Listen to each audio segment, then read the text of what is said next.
Hi, എല്ലാവർക്കും നമസ്കാരം. അപ്പം നമുക്ക് ചെമ്പരനീർ പൂവിലെ സച്ചിയുടെയും രേവതിയുടെയും നാളത്തെ നല്ലൊരു കഥ കേൾക്കാം. എല്ലാ ദിവസവും ഉച്ചയ്ക്ക് തന്നെ ചാനലിലൂടെ വീഡിയോ അപ്ലോഡ് ചെയ്യുന്നതാണ്. എൻ്റെ ചാനൽ ആദ്യമായി കാണുന്നവരാണെങ്കിൽ ഒന്ന് സബ്സ്ക്രൈബ് ചെയ്യണേ. വീഡിയോ ഇഷ്ടപ്പെടുവാണെങ്കിൽ ലൈക്ക് ചെയ്യണേ, കമൻറ്റ് ചെയ്യണേ. ചന്ദ്രമതി ശരത്തിനെതിരെ കൊടുക്കുന്ന പരാതിയിൽ ഒപ്പിട്ട് കൊടുക്കുകയാണ്. അതിനുശേഷം ഇത് കാണുന്ന സച്ചിയും രേവതിയും വന്നിട്ട് അമ്മയോട് പറയാം, അമ്മേ ഒരു കാരണവശാലും അവനെതിരെയുള്ള പരാതിയിൽ അമ്മ ഒപ്പിട്ട് കൊടുക്കരുത്, അവനൊരു പഠിക്കുന്ന പയ്യനല്ലേ എന്നൊക്കെ പറഞ്ഞ് കാല് പിടിച്ച് പറയുകയാണ്. പക്ഷേ അത് ചന്ദ്രമതി കേൾക്കത്തില്ല, പരാതിയിൽ ഒപ്പിട്ട് കൊടുക്കും. ചന്ദ്രമതി നമ്മളെ പറഞ്ഞാൽ കേൾക്കത്തില്ലെന്ന് മനസ്സിലാക്കുന്ന രവിയുടെ വന്ന് പറയും, അച്ഛനെങ്കിലും ഒന്ന് പറ, അച്ഛൻ പറഞ്ഞാൽ അമ്മ അനുസരിക്കുമെന്ന് പറയും. അങ്ങനെ ചന്ദ്രമതി എടുത്ത് രവി പറയും, നീ ആ പരാതി പിൻവലിക്കണം, അവനൊരു പഠിക്കുന്ന പയ്യനിൽ നീ അവന് മാപ്പ് കൊടുക്കണം എന്നൊക്കെ പറയും. ശരി, നിങ്ങൾ പറഞ്ഞുകൊണ്ട് ഞാൻ മാപ്പ് കൊടുക്കാം, പക്ഷേ ഞാൻ ആ കേസ് പിൻവലിക്കുകയാണെങ്കിൽ ഈ പൂ കെട്ടുന്നവൾ ഈ വീട്ടിൽ നിന്ന് ഇറങ്ങി പോകണമെന്ന് പറയും. അതിനൊരിക്കലും സംഭവിക്കത്തില്ല.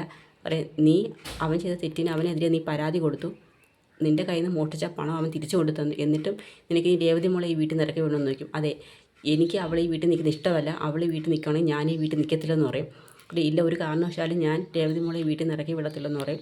അപ്പോഴത്തേക്ക് ചന്ദ്രമതി പറയും, ഓ അപ്പം നിങ്ങൾക്ക് എന്നെക്കാട്ടി വലുത് അവളാണല്ലേ, എങ്കിൽ ശരി അവളിവിടെ നിൽക്കട്ടെ എന്ന് പറഞ്ഞുകൊണ്ട് ചന്ദ്രമതി പിണങ്ങി ബാഗ് കൊടുത്ത് നേരെ ബാമേൻ്റെ വീട്ടിലോട്ട് പോവുകയാണ്. അതിനുശേഷം കേസിൻ്റെ കാര്യത്തിനായിട്ട് സച്ചിൻ രേവതിയും വക്കീലിനെ കാണുന്നുണ്ട്. വക്കീലിനെ കാണുമ്പോൾ വക്കീൽ പറയും, കേസ് ഒത്തുതീർപ്പാക്കാൻ നമുക്ക് ശ്രമിക്കാം, 5 ലക്ഷം രൂപ ചിലവ് വരും, നിങ്ങളുടെ അമ്മ സമ്മാനശാല കേസ് പിൻവലിക്കുകയാണെങ്കിൽ 2 ലക്ഷം രൂപയെ നമുക്ക് ചിലവാകത്തുള്ളൂ, അതല്ല ഒരു ഒത്തുതീർപ്പിനാണെന്നുണ്ടെങ്കിൽ 5 ലക്ഷം രൂപ ചിലവാകുമെന്ന് പറയും. അതിനുശേഷം പണത്തിന് വേണ്ടി സച്ചിൻ രേവതിയും കുറേ ബുദ്ധിമുട്ടുന്നുണ്ട്. അവരെ എവിടെ നിൽക്കുകയോ ചുരുക്ക് കൂട്ടി ഒരു 5 ലക്ഷം രൂപയ്ക്ക് അകത്ത് കൊണ്ട് വക്കീലിനെ ഏൽപ്പിക്കും. വക്കീലിൻ്റെ അടുത്ത് സാറേ ഇത്രയും പൈസ ഞങ്ങളുടെ കയ്യിലുണ്ട്, പൈസ ഏർപ്പാടാക്കിയ കാര്യങ്ങളെല്ലാം വക്കീലിനോട് പറയും. അപ്പം സാരമില്ല, എനിക്ക് ഒന്നും പേടിക്കേണ്ട, പൈസ എന്നെ എത്തിച്ചല്ലോ, ഞാൻ എത്രയും പെട്ടെന്ന് തന്നെ സ്റ്റേഷനിൽ ചെന്നിട്ട് ജാമ്യത്തിനുള്ള കാര്യമൊക്കെ ചെയ്യാം എന്ന് പറയും.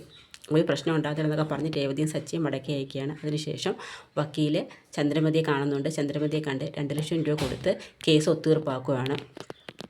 അതിനുശേഷം ലക്ഷ്മിയമ്മയും ദേവവും കൂടി ചന്ദ്രമതിയെ കാണാനായിട്ട് വീട്ടിലോട്ട് വരുന്നുണ്ട്, കേസ് ഒത്തുതീർപ്പാക്കുന്ന കാര്യം സംസാരിക്കാനായിട്ട്. പക്ഷേ ഒരു കാരണവശാലും ചന്ദ്രമതി അതിന് തയ്യാറാവത്തില്ല.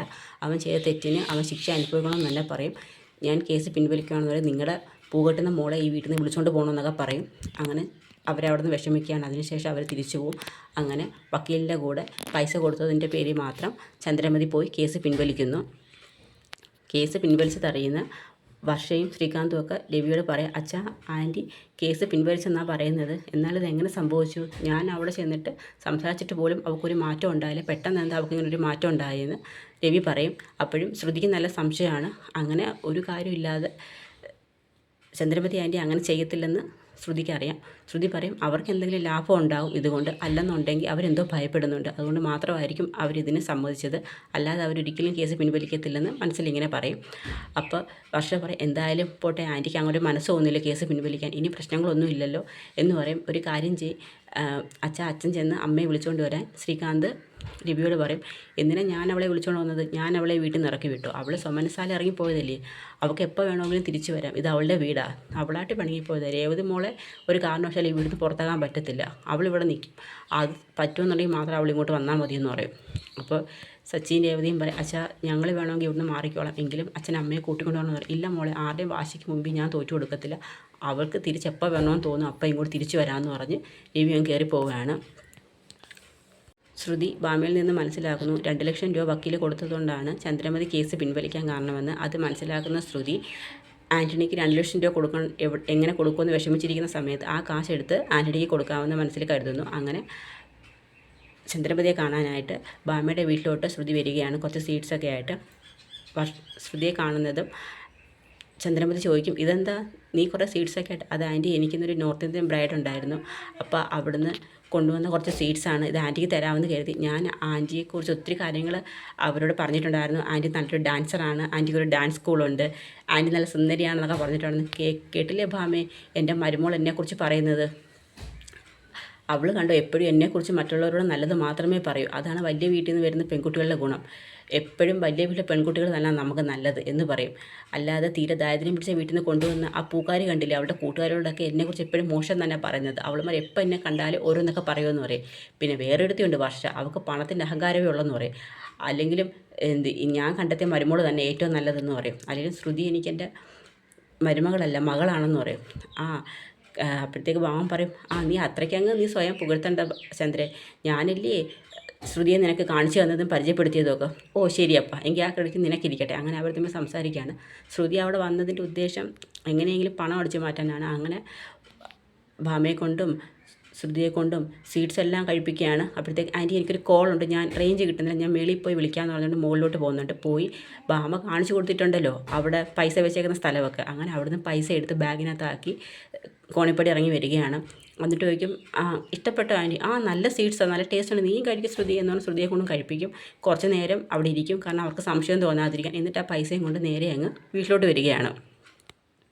നേരം കഴിഞ്ഞിട്ട് ദേവു ലക്ഷ്മി അമ്മ അമ്മ എന്ന് വിളിക്കും. പക്ഷേ എന്തോ മോളെ, അത് ശരത്തിനെയും കൂട്ടിക്കൊണ്ട് രേവതി ചേച്ചിയും സച്ചേട്ടനും ഇങ്ങോട്ട് വരുന്നുണ്ട്. ശരത്തിനെ കേസിൽ നിന്ന് ഒഴിവായോ? ചന്ദ്ര കേസ് പിൻവലിച്ചു നിൽക്കും. അതേ അമ്മേ, ആൻറ്റി ശരത്തിനെതിരെ സ്റ്റേഷനിൽ കൊടുത്തിരുന്ന പരാതി പിൻവലിച്ചു. ശരത്തിനെ കൂട്ടിക്കൊണ്ട് സച്ചേട്ടനും രേവതി ചേച്ചി ഇപ്പം ഇങ്ങോട്ട് വരുമെന്ന് പറയും. ഈശ്വര, എന്താ അവർക്കൊരു മാറ്റം, എന്തായാലും നന്നായിരിക്കട്ടെ എന്ന് പറയും. എങ്കിൽ നമുക്ക് അവരുടെ അടുത്ത് പോയൊരു നന്ദി പറഞ്ഞാലോ? വേണ്ട അമ്മേ, നമ്മളിപ്പോൾ അങ്ങോട്ട് ചെന്നാൽ അവർക്ക് ദേഷ്യം കൂടും. ചേച്ചിയും സച്ചേട്ടനും ആദ്യം വരട്ടെന്ന് പറയും. അങ്ങനെ അവരെ നോക്കിയിരിക്കും. അപ്പോഴത്തെ കാറിനകത്ത് നിന്ന് ശരത്ത് ഇറങ്ങി വരും. ശരത്തിനെ കാണുന്നതും ലക്ഷ്മിയമ്മ ഓടി ചെന്ന് കെട്ടിപ്പിടിക്കുകയാണ്. മോനെ എന്നൊക്കെ പറഞ്ഞ് ശരത്ത് ലക്ഷ്മിയമ്മയുടെ കാലിലൊക്കെ പിടിച്ച് കരയാണ്. അമ്മ എന്നോട് ക്ഷമിക്കണം, എനിക്കൊരു തെറ്റ് പറ്റിപ്പോയി, ഞാൻ ഒരിക്കലും ഈ തെറ്റ് ആവർത്തിക്കത്തില്ലെന്നൊക്കെ പറയും. നീ എൻ്റെ കാലല്ല മോനെ പിടിക്കേണ്ടത്, സച്ചിയുടെ കാല. അവനാണ് നിനക്ക് വേണ്ടി ഇത്രയും കഷ്ടപ്പെടുന്നത്. നിൻ്റെ അച്ഛൻ്റെ സ്ഥാനത്ത് നിന്നാണ് അവൻ എല്ലാ കാര്യങ്ങളും ചെയ്യുന്നത്. നീ ഒരിക്കലും അവനെ ധിക്കരിക്കരുത് എന്നൊക്കെ പറയും. ഉടനെ സച്ചിയുടെ കാലിൽ വീഴുന്ന സമയത്ത് സച്ചി പറയും, നീ എന്തിനാണ് എൻ്റെ കാലിലൊക്കെ വീഴുന്നത്? നീ അച്ഛൻ്റെ അമ്മയുടെ കാലിൽ മാത്രമേ നമ്മൾ വീഴാവൂ, മറ്റാരുടെ മുമ്പിൽ നമ്മൾ താഴ്ന്നു കൊടുക്കരുത്. നിനക്ക് വേണ്ടിയാണ് അവർ ജീവിക്കുന്നത്. നിനക്കിപ്പോൾ സത്യവും എന്താണെന്ന് മനസ്സിലായല്ലോ. നീ നല്ലോണം പഠിക്കണം, നല്ലൊരു ജോലി നേടണം, നിനക്ക് വേണ്ടിയാണ് നിൻ്റെ അമ്മയും ചേച്ചിയും കഷ്ടപ്പെടുന്നത് എന്നൊക്കെ പറയും. ഉടനെ ലക്ഷ്മി അമ്മ ചെന്ന് രേവതിയിൽ അച്ഛൻ്റെ ഫോട്ടോയിലൊക്കെ ഒരുപാട് തൊഴുതൊക്കെ പ്രാർത്ഥിക്കുകയാണ്. അപ്പോഴത്തേക്ക് രേവതി പറയും, നീ എപ്പോഴും സച്ചേട്ടനെ കുറ്റപ്പെടുത്തത്തേ ഉള്ളായിരുന്നല്ലോ. ആൻ്റണിയുടെ കൂടെ നടക്കുന്ന സമയത്തൊക്കെ ഞങ്ങൾ പറയുമായിരുന്നു, അവൻ നിന്നെ ഏതെങ്കിലും അപകടത്തിൽ കൊണ്ട് ചാടിക്കും, ഇപ്പോൾ ആരുണ്ട് നിന്നെ സഹായിക്കാൻ എന്നൊക്കെ പറയും. എന്നോട് ക്ഷമിക്ക് ചേച്ചി, മോനെ നിൻ്റെ നല്ലതിന് വേണ്ടി മാത്രമാണ് ഞങ്ങളെല്ലാം പറയുന്നത്. നീ നല്ലോണം പഠിക്കണം, നീ നല്ലൊരു ജോലി നേടണമെന്നല്ലേ ഞങ്ങളുടെ ആഗ്രഹം എന്നൊക്കെ പറയും. ദേവും പറയും, നീ ഇനി ഒരിക്കലും ആൻ്റണിയുടെ കൂടെ കൂട്ടുകൂടരുത്, അവനാണ് നിന്നെ ചതിച്ചതെന്നൊക്കെ പറയും. ഇല്ല ചേച്ചി എന്നൊക്കെ പറയും. അങ്ങനെ എല്ലാവരോടും ക്ഷമയൊക്കെ പറഞ്ഞിട്ട് ശരത്തൻ കരയുന്നുണ്ട്. അങ്ങനെ ശരത്തിനെ എല്ലാവരും കൂടി അകത്തോട്ട് കൂട്ടിക്കൊണ്ട് പോകുന്നുണ്ട്. ശേഷം മീരയെ കാണാനായിട്ട് ശ്രുതി മീരയുടെ വീട്ടിലോട്ട് വരുന്നുണ്ട്. മീരയെ ആൻറ്റി കേസ് പിൻവലിച്ചെന്ന് പറഞ്ഞു. കേസ് പിൻവലിച്ചോ? അതെ. അതെങ്ങനെ? അത് വക്കീൽ 2 ലക്ഷം രൂപ ആൻറ്റിക്ക് കൊടുത്തു. അത് നീ എങ്ങനെ അറിഞ്ഞു? അത് ഞാൻ ബാമ ആൻറ്റി അടുത്ത് പോയി ചോദിച്ചു. ബാമ ആൻറ്റിയാണ് പറഞ്ഞത് 2 ലക്ഷം രൂപ വക്കീൽ കൊടുത്തതുകൊണ്ടാണ് ചന്ദ്രമതി ആൻറ്റി കേസ് പിൻവലിക്കാൻ തയ്യാറായെന്ന്. അപ്പോഴും മീര പറയും, എനിക്ക് അപ്പോഴേ തോന്നി, അല്ലാതെ ഒരു കാരണമില്ലാതെ നിൻ്റെ അമ്മായിയമ്മ കേസ് പിൻവലിക്കത്തില്ലല്ലോ. അല്ലെങ്കിൽ അവർക്ക് പണത്തിനോട് അല്പം പ്രിയമില്ലേ, അതിലെ മലേഷ്യക്കാരിയായ നിന്നെ അവരെ ഒരുപാട് പുകഴ്ത്തി പറയുന്നതെന്നൊക്കെ പറയും. എന്തായാലും ഇനി എന്താ ചെയ്യുക, എന്തായാലും നീ പ്ലാൻ ചെയ്ത പോലെ നടന്നില്ലല്ലോ ശ്രുതി എന്ന് പറയും. അതാ ഞാൻ കരുതി കുറച്ച് നാളെങ്കിലും അവൻ ജയിലിൽ കിടക്കുമെന്ന്. പിന്നെ ഇതിൻ്റെ പേരിൽ ആൻറ്റി രേവതിയും സച്ചിയും പുറത്താക്കും. പക്ഷെ അതൊന്നും നടന്നില്ല. ഇപ്പം മൊത്തം പ്രശ്നം കിട്ടിയത് എനിക്കാണ്. ഇപ്പം ആൻ്റണി എപ്പോഴും അവൻ പൈസയ്ക്കായിട്ട് കാരണം വിളിച്ചുകൊണ്ടിരിക്കുകയെന്ന് പറയും. അപ്പോഴത്തേക്ക് പറയുന്നതിന് മുമ്പ് തന്നെ ആൻ്റണിയുടെ കോളും വരും. ആൻ്റണി ചോദിക്കും, ശ്രുതി എന്തായി ഞാൻ പറഞ്ഞ കാശിൻ്റെ കാര്യം? എനിക്ക് എത്രയും പെട്ടെന്ന് കാശ് കിട്ടണം, അല്ലെന്നുണ്ടെങ്കിൽ ഇവൻ ഇവിടെ കിടന്ന് മരിച്ചു പോകും, ഞാൻ എന്തോ വേണ്ടതെന്ന് ചോദിക്കും. ആൻ്റണി നീ സമാധാനപ്പെടും, ഞാൻ കാശ് തരാമെന്ന് പറയും. അപ്പം മീര, നീ എവിടെ നിന്ന് കാശ് കൊടുക്കും? അത് ഞാൻ 2 ലക്ഷം രൂപ സംഘടിപ്പിച്ചിട്ടുണ്ട്. അതെങ്ങനെ? അതേ വക്കീൽ ചന്ദ്രമതി ആൻറ്റിക്ക് കൊടുത്ത 2 ലക്ഷം രൂപ ഞാൻ കൈക്കലാക്കിയിട്ടുണ്ട്. ആ കാശ് നമുക്ക് ആൻ്റണി കൊടുക്കാമെന്ന് പറയും. നമ്മുടെ കഥ അവസാനിക്കുന്നത്. കഥ ഇഷ്ടമായ എല്ലാവരും ലൈക്ക് ചെയ്യണേ.